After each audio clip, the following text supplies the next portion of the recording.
లోక్సభలో కేంద్ర ఆర్థిక మంత్రి నిర్మలా సీతారామన్ ప్రవేశపెట్టిన బడ్జెట్లో ఏపీకి వరాల జల్లు కురిపించారు.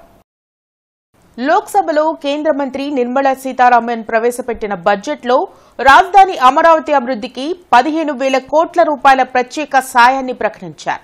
అవసరాన్ని బట్టి భవిష్యత్తులో అమరావతికి మరిన్ని అదనపు నిధులు కేటాయించేందుకు సిద్ధంగా ఉన్నామన్నారు. ఏపీ విభజన చట్టానికి అనుగుణంగా పోలవరం సత్వర నిర్మాణానికి సంపూర్ణ సాయం అందిస్తూ పోలవరానికి కావాల్సిన నిధులు కేటాయిస్తున్నట్లు చెప్పారు. ఆంధ్రప్రదేశ్ విభజన చట్టం ప్రకారం పారిశ్రామికాభివృద్ధికి ప్రత్యేక సహకారం అందిస్తామన్నారు.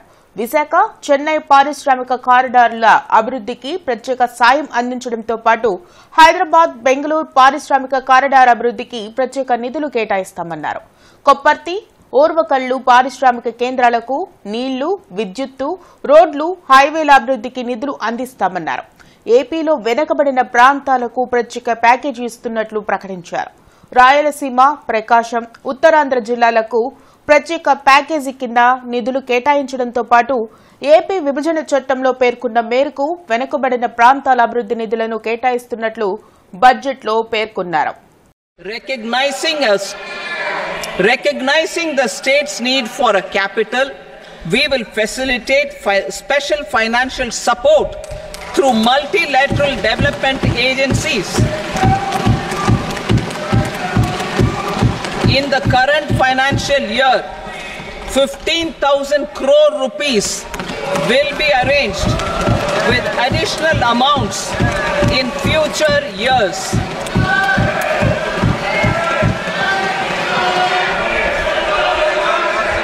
Our government is fully committed to financing and early completion of the Polavaram irrigation project, which is the lifeline for Andhra Pradesh and its farmers. This will facilitate our country's food security as well. Under the Act, Andhra Pradesh Reorganization Act, for promoting industrial development, funds will be provided for essential infrastructure such as water, power, railways and roads.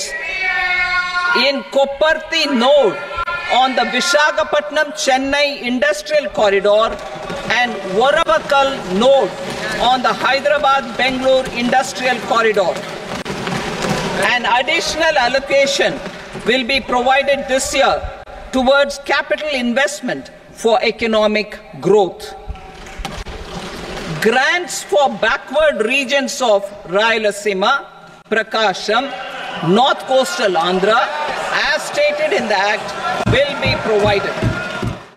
గత ప్రభుత్వం చేసిన నిర్వాహకం వల్ల రాష్ట్ర ఆర్థిక పరిస్థితి పూర్తిగా దెబ్బతిందని, 2 నెలల వరకు బడ్జెట్ కూడా ప్రవేశపెట్టలేని స్థితి రావడం బాధాకరమని ముఖ్యమంత్రి చంద్రబాబు అన్నారు.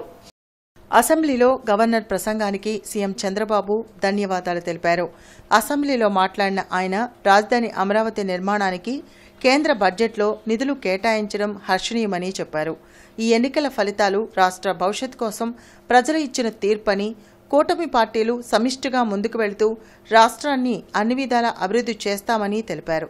రాజధాని అమరావతి నిర్మాణం పూర్తయి ఉంటే సంపద సృష్టించబడేదని, అప్పుల కోసం తిరగాల్సిన అవసరం ఉండేది కాదన్నారు. పోలవరాన్ని నిర్దిష్ట సమయంలో పూర్తి చేస్తామని కేంద్ర ఆర్థిక మంత్రి ప్రకటించడం పట్ల ధన్యవాదాలు తెలిపారు. హూ కిల్డ్ బాబాయ్ ప్రశ్నకు ఇప్పటికీ సమాధానం రాలేదన్న సీఎం చంద్రబాబు ప్రజాధనంతో విశాఖలో నిర్మించిన భవనాలను ఏం చేయాలో కూడా అర్థం కాని పరిస్థితి నెలకొందని పేర్కొన్నారు. ఏ విధంగా అహంకారంతో విర్రవీగిపోయాడు, అసమర్థత, అవినీతి, విధ్వంసంతో వ్యవస్థలను ఏ విధంగా నాశనం చేశారు. అమరావతి దేవతల రాజధాని. అలాంటి అమరావతి నిన్నటి వరకు ఏమైందో మనం చూసాం. ఈరోజు మళ్ళీ కేంద్రం 15,000 కోట్ల రూపాయలు ఆర్థిక సహాయం చేయడానికి ముందుకొచ్చారు, బడ్జెట్లో పెట్టారు. అందరి ముఖాల్లో చూస్తే ఆనందం కనపడుస్తా ఉంది. ఈరోజు అమరావతి పూర్తయింటే దిశ 2-3 లక్షల కోట్ల రూపాయలు ప్రజా సంపద మనకు వచ్చి ఉండేది. అప్పులు చేసే అవస్థ తీరేది. ఓ కిల్డ్ బాబాయ్ ఎవరు సమాధానం చెప్పారు? విజయ్ కుమార్ రాజు గారు విష్ణుకుమార్ రావు గారు మీరు చెప్పాలి ఇప్పుడు. దీనికి సమాధానం దొరికే పరిస్థితి నియర్ ఫ్యూచర్లోనే ఉందా అని అడుగుతున్నా. ఎందుకు కట్టారు ఆ ప్యాలెస్? ఆ ప్యాలెస్ ఏం చేయాలనో కూడా నాకు అర్థం కావడం లేదు. ఇప్పుడు ఎవరికి ఇవ్వాలి, ఏం చేయాలి, ఎట్లా ఉపయోగించాలని కొంతమంది సజెస్ట్ చేశారు అధ్యక్ష. ఆ ప్యాలెస్లో టూరిజానికి ఇమ్మని. టూరిజానికి ఇస్తే ఎంత డబ్బులు అవుతుందో నాకు తెలియదు. కాబట్టి దానిపైన కూడా మీరు సూచనలు ఇవ్వాలి. ఇక్కడ కూడా ప్రజా వేదిక కూల్చేశారు. ఆ 7 స్టార్ హోటల్ దానికి మేనేజ్మెంట్ మీకే ఇస్తాం, ఆ వడ్డీ అయినా వసూలు చేసి మాకు ఇవ్వండి. మీరు ప్రజాధనం అది ఎంత డబ్బులు వస్తుందో చూసుకుంటే ఒక 7 స్టార్ 9 స్టార్ హోటల్ కూడా ఏం పనిచేయవు అక్కడ. ఎవరు కక్ష సాధింపు చర్యలకు పాల్పడవద్దని డిప్యూటీ సీఎం పవన్ కళ్యాణ్ అన్నారు. అవినీతికి ఆస్కారం లేకుండా ప్రతి ఒక్కరూ పనిచేయాలని సహచర సభ్యులకు సూచించారు. అసెంబ్లీలో గవర్నర్ ప్రసంగానికి ధన్యవాద తీర్మానం సందర్భంగా డిప్యూటీ సీఎం పవన్ కళ్యాణ్ మాట్లాడారు. వైసీపీ పాలనలో రాష్ట్ర ఖజానా ఖాళీ అయిందన్న ఆయన ఏపీ పునర్నిర్మాణం కోసం జనసేన పార్టీ సంపూర్ణ సహకారం అందిస్తుందని తెలిపారు. రాష్ట్రంలో 5 ఏళ్లలో శాంతి భద్రతలు లేవని, సహజ వనరులు దోపిడీకి గురయ్యాయన్నారు. సీఎం చంద్రబాబు తన అనుభవంతో రాష్ట్రాన్ని గాడిలో పెడతారనే నమ్మకం ఉందని చెప్పారు. అవి వ్యక్తులు చేసిన తప్పులు పార్టీలకు కానీ ప్రభుత్వానికి కానీ చెడ్డ పేరు రాకూడదు. దాన్ని ఎలా హ్యాండిల్ చేసుకోవాలో జనసేన పార్టీ తరఫు నుంచి నేను మా వాళ్ళందరికీ కూడా ఒకటే తెలియజేశాను. మీరు వ్యక్తిగతంగా కనుక ఏదన్నా చేసి అది కూటమి ప్రభుత్వానికి ఇబ్బంది కలిగితే నేను వారిని వదులుకోవడానికి సిద్ధంగా ఉన్నానని చెప్పి చాలా స్పష్టంగా తెలియజేశాను అధ్యక్ష. అది మీరు ఇసుక విధానాల్లో కానీ మైనింగ్ విధానాల్లో కానీ ఏ రకంగానా సరే గత ప్రభుత్వం చేసింది కదా మేము కూడా చేస్తామని ఎవరన్నా నాకు జనసేన పార్టీ తరఫు నుంచి ఎవరన్నా సరే ఉంటే వారిని నియంత్రించే బాధ్యత, వారిని సరిచేసే బాధ్యత మేము తీసుకుంటాం. We are all committed sir. రాష్ట్ర భవిష్యత్తు కోసం, పునర్నిర్మాణం కోసం మేము సర్వం త్యాగం చేయడానికి సిద్ధంగా ఉన్నాం. తప్పులు జరిగితే వ్యక్తులు తప్పులు అవుతాయి కానీ పార్టీలు తప్పులు అవ్వం. సో ముగింపు వాక్యాలుగా అలాగే నాలాంటి వాడు కూడా తప్పులు చేసిన అధ్యక్ష చాలా నిస్సందేహంగా నాలాంటి వాడిని కూడా శిక్షించాలి అధ్యక్ష. అలాంటి బలమైన సంకేతం ప్రజలకు పంపించాలి అధ్యక్ష. గౌరవ ముఖ్యమంత్రి శ్రీ చంద్రబాబు గారికి మీ అపారమైన అనుభవం రాష్ట్రానికి చాలా అవసరం. మేము మీకోసం అహిర్నిశలు ఈ రాష్ట్రాన్ని తిరిగి గాడిలో పెట్టే వరకు మేము ఎప్పుడు కూడా మీ కనసాయిగల్లో పనిచేస్తాం అని తెలియజేస్తున్న గౌరవ ముఖ్యమంత్రి గారికి. వైసీపీ పాలనలో పోలీస్ వ్యవస్థ పూర్తిగా నిర్వీర్యం అయిందని హోంమంత్రి అనిత అన్నారు. అసెంబ్లీ ప్రశ్నోత్తరాల్లో ఆమె మాట్లాడారు. పోలీసులు అనేక సమస్యలు ఎదుర్కొంటున్నారని, వాటి పరిష్కారంకు కూటమి ప్రభుత్వం అన్ని విధాల చర్యలు తీసుకుంటుందని హామీ ఇచ్చారు. కొత్త వాహనాల కొనుగోలుకు ప్రభుత్వానికి ప్రతిపాదనలు పంపనున్నట్లు అసెంబ్లీలో ప్రకటించారు. ప్రతి చోట కూడా వెహికల్స్ మీరు అన్నదైతే వాస్తవం అండి. వెహికల్స్ చాలా ఇబ్బందిగా ఉంది. అంటే స్క్రాప్కి వెళ్ళిపోయే వెహికల్స్ 15 ఇయర్స్కి ఎట్టి పరిస్థితుల్లోనే స్క్రాప్కి ఇచ్చేయాలి. ఆ వెహికల్స్ అన్ని కూడా చాలా ఉన్నాయి. ఇంచుమించు 50% మనకి కొరత అయితే ఉంది. దానికి కూడా అధిగమిస్తాం. అదేవిధంగా మనందరికీ కూడా 120 లీటర్ల గురించి చెప్పారు అధ్యక్ష. యాక్చువల్గా అయితే ఏజెన్సీ లెవెల్లో ఎక్కడైనా కంపల్సరీగా కావాలి అనుకుంటే కనుక మన డిపార్ట్మెంట్ నుంచి ఎస్పీ లెవెల్లో వాళ్ళకి డీజిల్ పెట్రోల్ ప్రొవైడ్ చేయొచ్చు. కానీ పరిస్థితి ఎందుకంటే రిస్ట్రిక్షన్ పెట్టారు. 120 లీటర్స్ అండ్ రిస్ట్రిక్షన్ ఉంది. దాన్ని ఈరోజు ఒక 300 లీటర్స్ వరకు కూడా రిస్ట్రిక్షన్ని పెంచే క్రమంలో ముందుకెళ్తున్నాం అధ్యక్ష. ఏ శాంతి భద్రతలు అయితే వాళ్ళు మాట్లాడుతున్నారో, జగన్మోహన్ రెడ్డి వాళ్ళు మాట్లాడుతున్నారు అంటే ప్రతిపక్ష నాయకుడు కాదు కాబట్టి అసెంబ్లీలో పులివెందుల ఎమ్మెల్యే గారు మాట్లాడితే ఆ ప్రికాషన్స్ తీసుకొని వచ్చి శాంతి భద్రతలకు మాట్లాడుతున్నారు. ఒక్కసారి బ్యాక్కి వెళ్ళాలి అధ్యక్ష. శాంతి భద్రతల విషయంలో శాంతి భద్రతలను కాపాడుకోవడానికి అసలు పోలీస్ డిపార్ట్మెంట్కి వాళ్ళు ఏం చేశారు ఈ రోజుకి కూడా చాలా క్లియర్గా చెప్తున్నాం అధ్యక్ష. పోలీస్ డిపార్ట్మెంట్ని రాజకీయ అవసరాల గురించి కాకుండా ప్రజల భద్రత గురించి, శాంతి భద్రతల విషయంలోని కూడా మేము ముందుంటామని మనస్ఫూర్తిగా మీ అందరికీ కూడా తెలియజేసుకుంటున్నాను. వైసీపీ ప్రభుత్వం చేపట్టిన నాడు నేడు పనులపై సమగ్ర విచారణ చేపడతామని అసెంబ్లీలో మంత్రి నారా లోకేష్ ప్రకటించారు. ప్రశ్నోత్తర సమయంలో పలువురు సభ్యులు తమ నియోజకవర్గంలోని సమస్యలను సభ దృష్టికి తీసుకొచ్చారు. దీనిపై మంత్రి లోకేష్ స్పందించారు. నాడు నేడు పనుల్లో భారీగా అవినీతి జరిగిందని ఎమ్మెల్యేలు తెనాలి శ్రావణ్ కుమార్, దూలిపాల నరేంద్ర, ఏలూరి సాంబశివరావు వ్యాఖ్యానించారు. మా దగ్గర మేము పొన్నూరు మున్సిపాలిటీలో ఈ పనులు పరిశీలిస్తే అధ్యక్ష, అసలు పనులు చేయకుండానే డబ్బులు డ్రా చేశారు. పనులు చేయకుండానే డబ్బులు డ్రా చేశారు. పాత టాయిలెట్లు ఉంటే మేము ఒక 5 స్కూల్స్ పొన్నూరు మున్సిపాలిటీలో విజిట్ చేశాం అధ్యక్ష. 18 లక్షల రూపాయలు రిపేర్ల కోసం పెట్టి 28 లక్షల రూపాయలు, ఆ 28 లక్షల రూపాయలు పనులు చేయకుండా డబ్బులు డ్రా చేయడం జరిగింది శ్రీరామ మున్సిపల్ హై స్కూల్లో. పాత వాటికే రంగులేశారు, పాత టాయిలెట్లనే కట్టినట్టు చూపెట్టారు. 28 లక్షలు డబ్బులు డ్రా చేశారు. వీళ్ళు ఎంచుకున్న మార్గం ఏంటి అధ్యక్ష? స్కూల్ స్థాయిలో పేరెంట్స్ కమిటీ అని చెప్తారు, హెడ్ మాస్టర్ను బాధ్యులను చేస్తారు. వీళ్లను పెట్టి వాళ్ళకు కావాల్సిన వైకాపా నాయకులు రాష్ట్రంలో పెద్ద నాయకులు దోచుకుంటే ఇవాళ పట్టణంలో కానీ మండలాల్లో కానీ అక్కడున్న వైకాపా నాయకులు స్కూళ్లు పంచుకొని ఇష్టారాజ్యంగా పనులు చేయకుండా డబ్బులు డ్రా చేశారు. నాడు నేడు ద్వారా అద్భుతాలు జరిగినట్లు వైసీపీ నేతలు ప్రచారం చేసుకున్నారని మండిపడ్డారు. పాత భవనాలకే రంగులు వేసి బిల్లులు పెట్టారని ఆరోపించారు. దీనిపై తప్పక విచారణ చేపడతామని మంత్రి లోకేష్ ప్రకటించారు. అలాగే కేజీ టు పీజీ విద్యా విధానంలో ప్రక్షాళన తీసుకొస్తామని తెలిపారు. అంటే గత ప్రభుత్వం లాగా రివర్స్ టెండరింగ్ అనే హడావిడిగా చేసి పోలవరం ఎట్లయితే సర్వనాశనం చేశారో అలా నేను చేయదలుచుకోవాలి విద్యా వ్యవస్థని. విద్యా వ్యవస్థలో కూడా సిబిఎస్ఈ కరికులం అన్నారు, కొన్ని స్కూల్స్ ఏమో CBSE curriculum with CBSE examination అన్నారు, మళ్ళీ మధ్యలో ఐబీ అన్నారు, తర్వాత టోఫెల్ అన్నారు, డిక్షనరీ అన్నారు. అంటే కొంచెం గందరగోళంగా ఉంది. ఇది మొత్తం కొంచెం స్ట్రీమ్ లైన్ చేయాల్సిన అవసరం ఉంది. ఎందుకంటే మన పిల్లల భవిష్యత్తు దీనిపైన ఆధారపడింది. సో సిస్టమేటిక్గా చేయాల్సిన అవసరం, తొందరపాటు నిర్ణయాలు కాకుండా సిస్టమేటిక్గా చేయాలనేది నా ఆలోచన. తప్పనిసరిగా నాడు నేడు పైన ఒక ఎంక్వైరీ ప్రభుత్వం వేస్తుంది, అంటే ఎలాంటి సందేహం లేదు.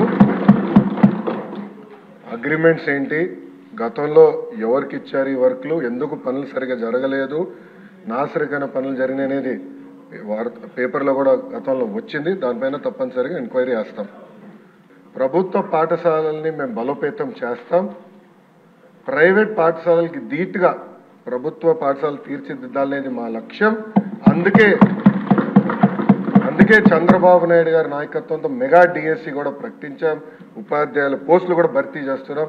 నెక్స్ట్ ఇయర్ ఏదైతే స్కూల్ ఓపెన్ అయ్యే సమయానికి ఉపాధ్యాయులు కూడా పకడ్బందీగా మేము ఏర్పాటు చేస్తాం. గత ప్రభుత్వం 900 కోట్ల రూపాయలు పెండింగ్ బిల్స్ పెట్టడం జరిగింది. ఈ కార్యక్రమం పూర్తి చేసడానికి 7,877 కోట్ల రూపాయలు అవసరం ఉంది. గత ప్రభుత్వం ఈ కార్యక్రమంలో చేపట్టిన ప్రభుత్వ పాఠశాలల్లో 72,117 విద్యార్థులు సంఖ్య తగ్గుతాం కూడా జరిగింది. 14-15వ ఆర్థిక సంఘాలు గ్రామీణాభివృద్ధికి కేటాయించిన నిధులను గత వైసీపీ ప్రభుత్వం దారి మళ్లించిందని డిప్యూటీ సీఎం పవన్ కళ్యాణ్ తెలిపారు. శాసనమండలిలో సభ్యులు అడిగిన ప్రశ్నకు ఆయన సమాధానమిచ్చారు. పంచాయతీల ఖాతాల్లో నిధులు లేకపోవడం వల్ల గ్రామాల అభివృద్ధి కుంటుపడిందని వ్యాఖ్యానించారు. కేంద్ర ఆర్థిక కమిషన్ గ్రాంట్లలో మళ్లింపు జరుగుతోంది. ఇప్పటి వరకు భారత ప్రభుత్వం ఆర్థిక కమిషన్ గ్రాంట్ను విడుదల చేసినప్పటికీ పంచాయతీరాజ్ సంస్థలకు 998 కోట్ల నిధులు ఇంకా విడుదల కాలేదు. ఇది మొదటి దానికి సమాధానం అధ్యక్ష. రెండో ప్రశ్నకి కేంద్ర ప్రభుత్వం అధికారులు రాష్ట్రంలోని ఒక 5 గ్రామ పంచాయతీని సందర్శించారు. మరియు ఎంఓపిఆర్ భారత ప్రభుత్వం న్యూఢిల్లీ వారు 16/10/23 తేదీన డిఓ లేఖ నెంబర్ M11015/150/2020 FD Part 1 ద్వారా ఆంధ్రప్రదేశ్ ప్రభుత్వానికి వారి పరిశీలనలు తెలియజేశారు. ఆంధ్రప్రదేశ్ ప్రభుత్వం సమర్పించిన పరిశీలన మరియు ప్రచిత్రాలను కూడా ఈ అనుబంధానికి జత చేయడం జరిగింది. గౌరవ సభ్యులు ఇంకేదైనా సందేహాలు ఉంటే అనెక్షర్ని అనుబంధంగా ఉన్న వీటన్నిటి చదువుకోవచ్చు. కూటమి గెలుపులో ఉద్యోగుల పాత్ర ఎనలేనిదని మాజీ డిప్యూటీ స్పీకర్ అవనిగడ్డ ఎమ్మెల్యే మండలి బుద్ధప్రసాద్ పేర్కొన్నారు. తెలగ, బలిజ, కాపు ప్రజా ప్రతినిధులకు ఆత్మీయ సన్మాన కార్యక్రమం తెలగ, బలిజ, కాపు, తూర్పు కాపు ప్రభుత్వ ఉద్యోగస్తులు, పెన్షనర్లు జేఏసీ ఆత్మీయ సమావేశం జేఏసీ నిర్వాహకులు దాసరి రాము అధ్యక్షతన మంగళవారం వెంకటేశ్వర విజ్ఞాన మందిరంలో జరిగింది. కార్యక్రమానికి ముఖ్య అతిథిగా విచ్చేసిన మండలి బుద్ధప్రసాద్ మాట్లాడుతూ ఉద్యోగులకు ఎల్లప్పుడూ అందుబాటులో ఉంటామని, వారి సమస్యల పరిష్కారానికి కృషి చేస్తామని హామీ ఇచ్చారు. కేంద్రం ప్రవేశపెట్టిన బడ్జెట్లో ఏపీకి వరాల జల్లు కురిపించడంలో డిప్యూటీ సీఎం పవన్ కళ్యాణ్ కృషి ఎంతగానో ఉందన్నారు. ముందుగా శ్రీకృష్ణదేవరాయలు, కైవార శ్రీ యోగినారాయణ, యతీంద్ర తాతయ్య చిత్రపటాలకు పూలమాలలు, జ్యోతి ప్రజ్వలన చేసి కార్యక్రమాన్ని ప్రారంభించారు. అలా కూటమిలో బీజేపీ చేరటం వల్ల ఈరోజు ఆంధ్రప్రదేశ్కి బడ్జెట్లో ఆంధ్రప్రదేశ్ పేరు ఏర్పడిందంటే దాని కారకుడు పవన్ కళ్యాణ్ గారి విషయం మనం గుర్తుంచుకోవాలి. బడ్జెట్ ప్రసంగంలో ఏ రాష్ట్రం పేరు లేదు అంట్లో ప్రత్యేకించి ఆంధ్రప్రదేశ్ పేరును ప్రస్తావించి ఆంధ్రప్రదేశ్కి 15,000 కోట్ల రూపాయల అమరావతి నిర్మాణానికి కానీ పోలవరం నిర్మాణం చేస్తామని కానీ ఇవన్నీ ప్రకటించారంటే దానికి కారణం అంటే బీజేపీ ఎన్డీఏ కూటమిలోకి రావటం. అలా రావటానికి కారకుడు పవన్ కళ్యాణ్ గారు అన్న విషయం మాత్రం మనం గుర్తుంచుకోవాల్సిన అవసరం. మరి మేమైతే ఉన్నాం, మేము 40 సంవత్సరాలుగా ఉన్నాం.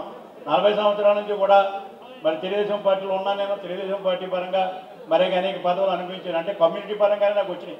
మరి 22 సంవత్సరాలు పార్టీ అధ్యక్షుడిగా ఉన్నాను. అనేక కార్పొరేషన్ చైర్మన్ చేశాను. మరి డిప్యూటీ సీఎం దాకా సామాన్య గారికి డిప్యూటీ సీఎం చేశాను. ఎలాగే పవన్ కళ్యాణ్ గారు డిప్యూటీ సీఎం చేస్తున్నారు. అది కూడా నాకు గత గవర్నమెంట్ నాకు దక్కింది, ఇప్పుడు పవన్ కళ్యాణ్ గారు దక్కిందని చెప్పి మీకు అందరూ కూడా తెలియజేస్తున్నాను. మనందరం ఐక్యంగా ఉండండి. ఎందుకంటే ఉద్యోగస్తులు మరి అనేక సమస్యల మీద ఎలా ఇబ్బంది పడుతున్నారు. మీరేమీ భయపడక్కర్లేదు. మీ అందరూ ఉన్నాం. మీ ప్రాంతంలో ఏ ప్రాంతం ఆ ప్రాంతాంతరంగా మీ అందరూ కూడా మరి ఉద్యోగస్తుల తరఫున మేము బాధ్యత వహిస్తామని చెప్పి తెలియజేసుకుంటూ పవన్ కళ్యాణ్ గారిని ఆయన చెప్పడం జరిగింది. మనస్ఫూర్తిగా చంద్రబాబు నాయుడు గారిని వాళ్ళు ఒప్పుకున్నారు. అంటే మనం అందరం కూడా రాబోయే కాలంలో ఎక్కడ కూడా ఇగో పోకుండా మనస్ఫూర్తిగా కలిసి ఉండాలని చంద్రబాబు నాయుడు గారు చెప్పడం జరిగింది. దానికి పవన్ కళ్యాణ్ గారు కూడా తప్పనిసరిగా మనం కలిసి ఉందామని చెప్పి చెప్పడం జరిగింది. అదేవిధంగా నరసరావుపేటలో 2019లో ఓడిపోయిన తర్వాత 2024లో సీట్ ఇచ్చిన తర్వాత నా కాపు సోదరులందరూ కూడా నాకు అండగా ఉండి దాదాపు నరసరావుపేట సిటీలోనే 20,000 మెజార్టీ నాకు తెచ్చారంటే ఎన్టీ రామారావు గారు 82లో పార్టీ పెట్టినప్పుడు కూడా ఎప్పుడు కూడా చరిత్రలో అంత మెజార్టీ రాలేదు. ఆ ఘనత మొత్తం ఇక్కడ నరసరావుపేట నుంచి వచ్చిన మా కాపు సోదరులు చాలా మంది ఉన్నారు. ఈ ఘనత మొత్తం వాళ్ళదని చెప్పి తెలియజేస్తూ ఈ అన్ని డిపార్ట్మెంట్లో ఉన్న కాపులు ఒక జాయింట్ యాక్షన్ కమిటీగా కలిసి ఉండండి. మీరు కలిసి ఉంటే మీకు వాళ్ళు హెల్ప్ చేస్తారు. ఎమ్మెల్యే మీరు కలిసి ఉంటే ఒక వేదికగా ఏర్పడితే వాళ్ళు ఎప్పుడైనా మీకు రెడీ చేసి సహాయం చేయడానికి. ఎమ్మెల్యే ప్రజాప్రతినిధులు కోరుతుంది ఏంటంటే ఈ కులంలో ఎవరు అక్రమాలు చేసి లంచాలు చేసి సంపాదించే వాళ్ళు ఎవరు లేడు. రూల్ పొజిషన్గా పనిచేస్తున్నా కూడా ఇబ్బందులు వస్తుంటాయి. ఒక గవర్నమెంట్లో ఒక దగ్గర నుంచి ఇంకో గవర్నమెంట్ ఇంకోటి దగ్గర నుంచి. కాబట్టి వాళ్ళకి ఏమైనా ఇబ్బందులు వస్తే కాపాడాల్సిన వాళ్ళు మీరే కాబట్టి వాళ్ళకి అండగా ఉండాలని కోరుతున్నాం. ఈ కార్యక్రమంలో ఎమ్మెల్యేలు నిమ్మకాయల చినరాజప్ప, జొత్తుల నెహ్రూ, బడేటి రాధాకృష్ణ, వరపుల సత్యప్రభ, పంచకర్ల రమేష్, బోలిశెట్టి శ్రీనివాస్, ఆరని శ్రీనివాసులు, లోక మాధవి, ఇతర ప్రజాప్రతినిధులు, హంపి విరూపాక్ష పీఠాధిపతి శ్రీ గంభీరానంద స్వామీజీ, సినీ నిర్మాత ఏఎం రత్నం, కాపు నేతలు పాల్గొన్నారు. అసెంబ్లీలో ల్యాండ్ టైటిలింగ్ యాక్ట్ రద్దు బిల్లును రెవెన్యూ శాఖ మంత్రి అనగాని సత్యప్రసాద్ ప్రవేశపెట్టారు. ఏకగ్రీవంగా ఈ యాక్ట్ రద్దుకు సభ్యులు ఆమోదం తెలిపారు. సభలో బిల్లులను తెలుగులోనే ప్రవేశపెట్టేలా స్పీకర్ నూతన సాంప్రదాయంకు శ్రీకారం చుట్టడంపై మంత్రి పయ్యావుల కేశవ్ హర్షం వ్యక్తం చేశారు. Honorable Speaker, sir, I beg to move for leave to introduce the Andhra Pradesh Land Titling Repeal Bill 2024.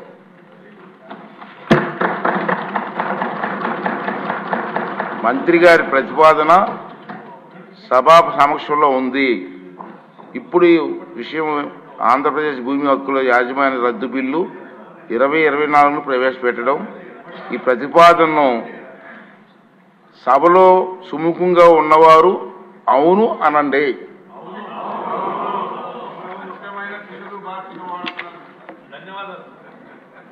వ్యతిరేకంగా ఉన్నవారు కాదు అనండి. అవునన్న వారు అందరూ కూడా ఏకగ్రీయంగా అన్నారు కాబట్టి ఈ ప్రతిపాదన ఆమోదించడమైనది. బిల్లు సభలో ప్రవేశపెట్టబడింది.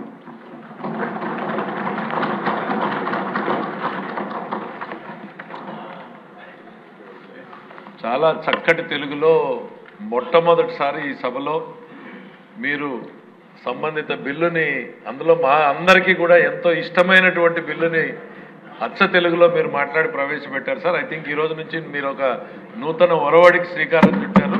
అందరూ హృదయపూర్వకంగా ధన్యవాదాలు. ప్రతి అక్షరం తెలుగులో మాట్లాడే ప్రయత్నం చేస్తున్నాను, మీరు సహకరించండి. అసెంబ్లీలో హెల్త్ యూనివర్సిటీ అమెండ్మెంట్ యాక్ట్ ను రాష్ట్ర వైద్య ఆరోగ్య శాఖ మంత్రి సత్యకుమార్ ప్రవేశపెట్టారు. వైఎస్ఆర్ హెల్త్ యూనివర్సిటీ పేరును ఎన్టీఆర్ హెల్త్ యూనివర్సిటీగా మారుస్తున్నట్లు ప్రతిపాదించారు. దీనికి సభ ఏకగ్రీవంగా ఆమోదం తెలిపింది. ఈ బిల్లును స్పీకర్ అయ్యన్న పాత్రుడు ఆమోదిస్తున్నట్లు ప్రకటించారు. డాక్టర్ వైఎస్ఆర్ ఆరోగ్య విజ్ఞాన శాస్త్రంలో విశ్వవిద్యాలయ సవరణ బిల్లు 2024ను ప్రవేశపెట్టేందుకు అనుమతి కోరుతారు. I beg to move for leave to introduce the Dr. YSR University of Health Sciences Amendment Bill 2024. మంత్రి గారి ప్రతిపాదన సభా సమక్షంలో ఉంది. ఇప్పుడు విషయం డాక్టర్ వైఎస్ఆర్ ఆరోగ్య విజ్ఞాన శాస్త్రంలో విశ్వవిద్యాలయం సవరణ బిల్లు 2024ను ప్రవేశపెట్టడం. ఈ ప్రతిపాదనను సుముఖంగా ఉన్నవారు అవును అనండి. వ్యతిరేకంగా ఉన్నవారు కాదు అనండి. అందరూ కూడా అవును అన్నవారు అధికంగా ఉన్నారు కాబట్టి ఈ ప్రతిపాదన అధికంగా ఏకగ్రీవంగా ఉన్నారు కాబట్టి ఈ ప్రతిపాదన ఆమోదించబడింది. బిల్లు సభలో ప్రవేశపెట్టబడింది. అమ్మఒడి చారిటబుల్ ట్రస్ట్ ఆధ్వర్యంలో పేదలకు ఉచిత దుప్పట్లు పంపిణీ కార్యక్రమాన్ని నిర్వహించారు. అమ్మఒడి చారిటబుల్ ట్రస్ట్ ఆధ్వర్యంలో చైతన్యపురి కాలనీలో జరిగిన కార్యక్రమంలో 100 మంది పేదలకు దుప్పట్లు, అల్పాహారం పంపిణీ చేశారు. అమ్మఒడి చారిటబుల్ ట్రస్ట్ జిల్లా వ్యాప్తంగా పలు సేవా కార్యక్రమాలు నిర్వహించడం అభినందనీయమన్నారు. పేదలకు చేయూతనిచ్చే కార్యక్రమాలకు ప్రతి ఒక్కరూ తమ వంతు ఆర్థిక సాయాన్ని అందించాలని కోరారు. కార్యక్రమంలో రిటైర్డ్ ప్రొఫెసర్ రంగారెడ్డి, మార్కండేయులు, బాలరాజు, వ్యవస్థాపకులు శ్రీనివాస్, ప్రశాంత్ తదితరులు పాల్గొన్నారు. ఇటువంటి పేదలకి మరి దుప్పట్లు, అన్నదానము, విద్యాదానము, వైద్యదానం వంటి కార్యక్రమాలు ఎన్నో చేయాలని వారిని స్ఫూర్తిగా తీసుకొని విదేశాల్లో ఉన్నవారు మరి ఇక్కడున్న వాళ్ళు కూడా మన బంధువులు, మిత్రులు, స్నేహితులు అందరూ కూడా ఇటువంటి అన్నదాన కార్యక్రమాలకి మరి సేవా కార్యక్రమాలకి ముందు రావాలని చెప్పి అమ్మఒడి చారిటబుల్ ట్రస్ట్ తరఫున ఇంకా కాస్త ఎన్నో కార్యక్రమాలు చేయాలని చెప్పి మార్కెట్ సెంటర్లోని హిందూ కళాశాలలో డిగ్రీ కంప్యూటర్ మరియు భౌతిక శాస్త్ర విభాగం ఆధ్వర్యంలో రియాక్ట్ జేఎస్ అను అంశం మీద అతిథి ఉపన్యాసం జరిగింది. మొదట కంప్యూటర్ విభాగాధిపతి శరత్ కుమార్ మాట్లాడుతూ react JS web development frame work అని వాట్సాప్, ఇన్స్టాగ్రామ్, ఫేస్బుక్, డ్రాప్ బాక్స్లో ప్రధాన పాత్ర పోషిస్తుందని తెలిపారు. అనంతరం ఫిజిక్స్ విభాగాధిపతి రాము మాట్లాడుతూ విద్యార్థులు చదువుతో పాటుగా ఏదో ఒక రంగంలో పట్టు సాధించాలని తెలిపారు. ఒక ఫారెన్ లాంగ్వేజ్ కూడా నేర్చుకుంటే రియాక్ట్ జేఎస్ మీద ఉపాధి అవకాశాలు త్వరగా వస్తాయని తెలిపారు. ఇన్ఫై స్కిల్ కంపెనీకి చెందిన నాగభూషణం విద్యార్థులకు రియాక్ట్ జేఎస్ గురించి వివరించారు. కార్యక్రమంలో కంప్యూటర్ అధ్యాపకులు సుకన్య, లీలావతి విద్యార్థులు పాల్గొన్నారు. చదివే అవసరంలా ఇడ్లీ నమ్ముకుని కోట్లు సంపాదించారు. గుంటూరులో ఒక్కబడి ప్యాకెట్లు అమ్ముకొని 600 కోట్లు సంపాదించారు. దీని ఒక్కడే చొక్కబడి వేసిన డబ్బులు లేవు ఆయన. ఇదేనా కానీ నేనంటే స్కిల్ ఉండాలి. స్కిల్ ఉండాలి అంటే ఖచ్చితంగా కాలేజీలోనే నేర్చుకుని వెళ్ళాలి. బయటికి వెళ్ళి స్కిల్ నేర్చుకుంటే ఉండదు. ఇప్పుడు సరదాగా కట్టట శరత్ పాపం ఎంత తాపత్రయపడదు. అది నేర్పి ఇది నేర్పి ఏదో ఒకటి నేర్చుకుంటారు మీరు బయటికి వెళ్తే. సార్ తెలుసు భూషణ్ సార్కి ఇవాళ రోజున జావానో పైథానో నేర్చుకున్నాను అంటే ఖచ్చితంగా సార్ ఒక ఫారిన్ లాంగ్వేజ్ వచ్చి ఉండాలి. ఇది తెలుసు తెలీదు. ఫారిన్ లాంగ్వేజ్ వచ్చి ఉండాలి. Nowadays, React.js plays crucial role in all sectors, especially in social media, that is about Instagram, WhatsApp, Facebook, Dropbox, so on. WhatsApp user interface design. React traits and ఇవన్నీ different topics ఉంటాయి. టాపిక్ని ఒక framework technology use చేస్తాం. ఈ React మనకు రావాలంటే familiar with VS code. VS code తెలుసా? VS Visual Studio. First మనకు ఆ సాఫ్ట్వేర్ కావాలి. Back end with Node.js. అంటే రియాక్ట్కి కనెక్షన్ విత్ Node.js. Node.js దేనికి వాడతామంటే బ్యాక్ ఎండ్ డేటాని ఫ్రంట్ ఎండ్ డేటాని ఇంటర్లింక్ చేయడం కోసం Node.js వాడతాం. ఇవన్నీ ఏంటంటే జావా స్క్రిప్ట్ లైబ్రరీస్ అన్నమాట.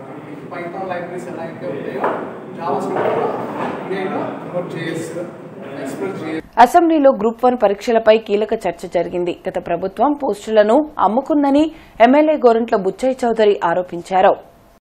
దీనివల్ల మెరిట్ విద్యార్థులకు తీవ్ర అన్యాయం జరిగిందన్నారు. సమగ్ర విచారణ జరిపించి దోషులను శిక్షించాలని కోరారు.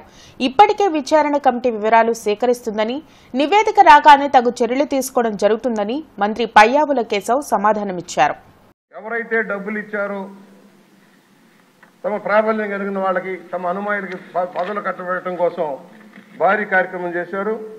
దీనివల్ల గందరగోళం వచ్చింది. 162 మందికి పోస్టులు ఇచ్చేశారు. తాంబూలాలు ఇచ్చాం, తన్నుకు చావండి అన్నట్టుగా అయింది కార్యక్రమం. ఇవాళ ఎవరైతే బాధితులు ఉన్నారో వాళ్ళు కోర్టుకు వెళ్ళారు. ఇవాళ కోర్టు జ్యూరిడిక్షన్లో ఉన్న ప్రభుత్వం నిర్ణయం తీసుకోవాల్సిన అవసరం ఉంది. ఎందుకంటే న్యాయం చేయాలి, నిరుద్యోగులకు న్యాయం చేయాలి. అసలే పోస్టులు తక్కువ. గ్రూప్ 2లో కూడా అదే జరిగింది. మంత్రి గారు దృష్టికి తీసుకొస్తున్నాను అధ్యక్ష.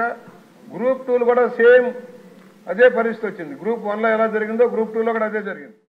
ఏపీపీఎస్సీని యూపీపీఎస్సీ లాగా తయారు చేస్తారు చంద్రబాబు నాయుడు గారు అనేటువంటిది ఈ సభ ద్వారా మీ అందరికీ కూడా నమ్మకాన్ని కలిగిస్తున్నాం అధ్యక్ష. ఎందుకంటే గతంలో మేము ఏం చేసినా కూడా చంద్రబాబు నాయుడు గారు అంతే పకడ్బందీగా జరిగింది. వీళ్ళ హయాంలో ఎట్లా జరిగింది అనేటువంటిది ఖచ్చితంగా అదొక పోలీసు రాజ్యంగా మార్చేశారు. బంధువుల్ని తీసుకొచ్చేసి కమిటీ మెంబర్లుగా వేశారు. ఇవన్నీ కూడా వాస్తవాలు అధ్యక్ష. సభ్యులు చెప్పినటువంటివి బహుశా లిమిటేషన్ ఉండి చాలా తక్కువ మాట్లాడగలుగుతున్నారు అనుకుంటున్నా అధ్యక్ష. సభ్యుల ఆవేదన ఖచ్చితంగా ప్రభుత్వానికి అర్థమైంది. దాని పట్ల ఆ ఎంక్వైరీ రిపోర్ట్ కోసం మేము వెయిట్ చేస్తాం. వచ్చిన వెంటనే తప్పకుండా తదుపరి ప్రణాళికని సభ ముందు పెడతాం. కొత్తపేట యూనియన్ బ్యాంక్ గ్రామీణ స్వయం ఉపాధి శిక్షణ సంస్థ ద్వారా తుమ్మలపాలెం పంచాయతీ నందు 30 రోజుల పాటు టైలరింగ్ శిక్షణ పొందిన మహిళలకు సర్టిఫికెట్లు అందజేశారు. ఈ కార్యక్రమాన్ని ఉద్దేశించి డైరెక్టర్ జి బ్రహ్మానంద్ కుమార్ మాట్లాడుతూ 30 రోజుల పాటు జరిగిన శిక్షణా తరగతులకు హాజరైన మహిళలకు ఉచితంగా కుట్టు సామగ్రి, భోజన సదుపాయం మరియు అనుభవం గల అధ్యాపకులు చేతి కుట్టు శిక్షణతో పాటు జీవన నైపుణ్యాలు నేర్పించడం జరిగిందన్నారు. దీనితో పాటు శిక్షణ సద్వినియోగం చేసుకున్న వారికి బ్యాంకు ద్వారా రుణ సదుపాయాన్ని కూడా అందిస్తామన్నారు. ఈ కార్యక్రమంలో మాజీ sarpanch Guntupalli Rambabu, water aid project coordinator Narravula Suresh, గ్రామ పెద్దలు మరియు వాటర్ ఎయిడ్ సిబ్బంది పాల్గొన్నారు. కార్మిక శ్రేయస్సు సంక్షేమం కోసం కృషి చేస్తున్న బీఎంఎస్ 70వ ఆవిర్భావ దినోత్సవ వేడుకలు బ్రాడీపేట బీఎంఎస్ కార్యాలయంలో ఘనంగా నిర్వహించారు. మానవీయ జిల్లా సంచాలక్ ఆర్ఎస్ఎస్ నాయకులు డాక్టర్ కల్లగంటి నాగార్జున ముఖ్య అతిథిగా హాజరయ్యారు. ఈ సందర్భంగా రాష్ట్ర సంయుక్త కార్యదర్శి బొజ్జ రమేష్ మాట్లాడుతూ భారతీయ కార్మిక క్షేత్రంలో జాతీయవాద దృక్పథంతో గత 69 సంవత్సరాలుగా మన భారతీయ మజ్దూర్ సంఘ్ అవిరాళ కృషి చేస్తూ కార్మికుల శ్రేయస్సుకై నిరంతరం పనిచేస్తూ ఉందన్నారు.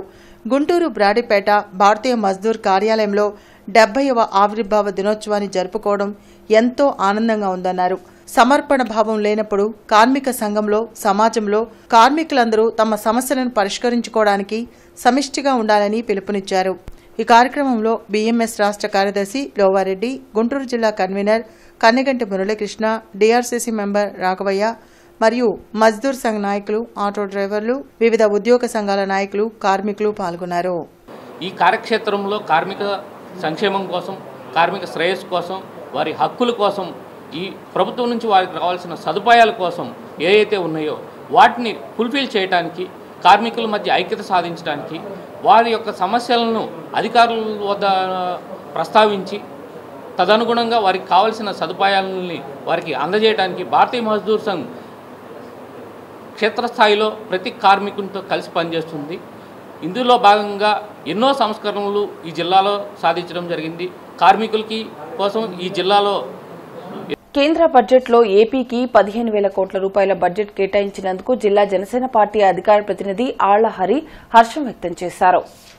ఈ సందర్భంగా ఆళ్ల హరి మాట్లాడుతూ కేంద్ర ప్రభుత్వం ప్రవేశపెట్టిన బడ్జెట్లో ఆంధ్రప్రదేశ్ రాష్ట్ర రాజధాని అభివృద్ది కోసం 15,000 కోట్ల రూపాయలు కేటాయించినందుకు ప్రధాని మోడీ, ఆర్థిక మంత్రి నిర్మలా సీతారామన్, ముఖ్యమంత్రి చంద్రబాబు నాయుడు, ఉప ముఖ్యమంత్రి పవన్ కళ్యాణ్ చిత్రపటాలకు శ్రీనివాసరావు తోటలో పాలాభిషేకం చేశారు.